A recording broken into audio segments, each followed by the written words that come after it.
frontier was never silent. It breathed, groaned, and whispered with secrets that had swallowed braver men than him. But on that cold evening, as the horizon burned red and the desert wind carried the scent of gunpowder, one thing was certain.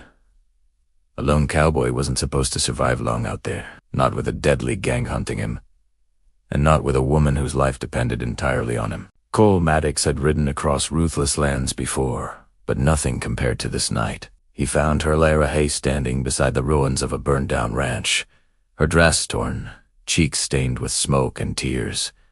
She didn't scream when she saw him. She only whispered, "They're coming back."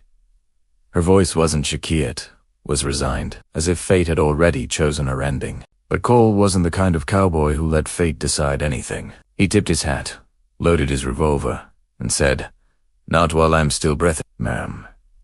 They escaped into the vast desert, their horses kicking dust into the dying light. Behind them, faint hoofbeats echoed a reminder that Drayton Pike's gang was stalking them like wolves. Every outlaw on the frontier feared Drayton, a monster with a human face. A man who burned farms, hunted families, and left no survivors. And she had seen something she shouldn't have, something that made her the one woman Drayton needed dead before sunrise. The sky darkened as thunder rolled across the plains. Cole guided her toward an abandoned way station, its broken windows draped in shadows, the dusty floor filled with old boot prints. The wind moaned through the cracks, and every sound felt like a warning. Cole handed her his coat and whispered, "Stay behind me. And no matter what, if you hear footsteps, don't breathe." Lara tried to stay calm, but fear clung to her. "Why are you helping me?" she asked. Cole didn't answer at first. He stared into the stormlit desert, jaw clenched. "Finally," he said, "because I've seen what Drayton leaves behind, and I ain't letting him carve another grave." They lit a small fire, just enough warmth to keep them alive. Outside, the wind carried whispers that weren't the wind at all. Footsteps. Slow. Heavy. Intentional. Cole extinguished the flame with his boot. Darkness swallowed them. Only moonlight slipped through the broken roof. He drew his revolver. Lara grabbed his arm, not to stop him, but because she couldn't bear facing death alone again. The first gang member kicked the door open. Thunder cracked at the same time.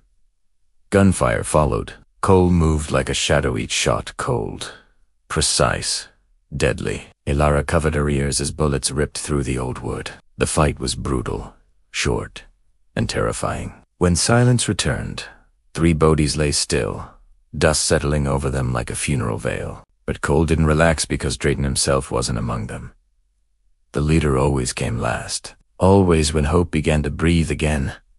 They fled before more riders arrived. Rain poured as they crossed the desert, lightning splitting the sky. Lara was shivering violently, but she didn't complain, not even once. That quiet strength made Cole look at her differently. He had saved many people in his life. But this woman, he felt responsible for her in a way that scared him more than Drayton's bullets. At dawn, they reached Redwater Canyon Arrow. Dangerous, and the only path Drayton wouldn't expect. But the moment they stepped inside, Cole felt it. A presence. A shadow. A man standing on a cliff with a rifle pointed straight at them. "Drayton." The outlaw's voice echoed through the canyon. "Hand her over, Maddox. She's seen too much. She knows the truth about my dealings in Redwater. You think you can protect her? This land itself kills the weak." Cole positioned himself in front of Lara. "Then it'll have to kill me first." The canyon exploded with gunfire. Rocks splintered, dust rained, and the echo was deafening. Cole pushed Lara behind cover, firing upward with steady hands. A bullet grazed his shoulder, sending a hot sting down his arm, but he didn't stop. Lara grabbed his second revolver and, trembling, took aim.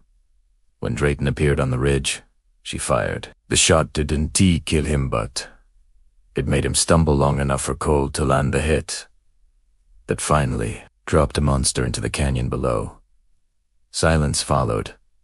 Heavy, surreal. Lara collapsed into Cole's arms, not from weakness, but relief. He held her close, feeling her heartbeat against his chest, and for the first time in years, he allowed himself to breathe. "You saved my life," she whispered. Cole shook his head. "No. You saved your own. I just made sure you had a chance."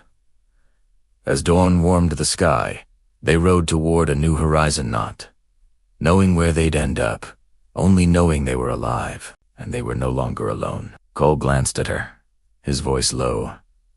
"If folks want this story to continue, they'll have to speak up." Elara smiled softly. "Maybe they will." Should Cole and Elara continue their journey in another story? Tell me in the comments, and don't forget to subscribe. Thanks for watching.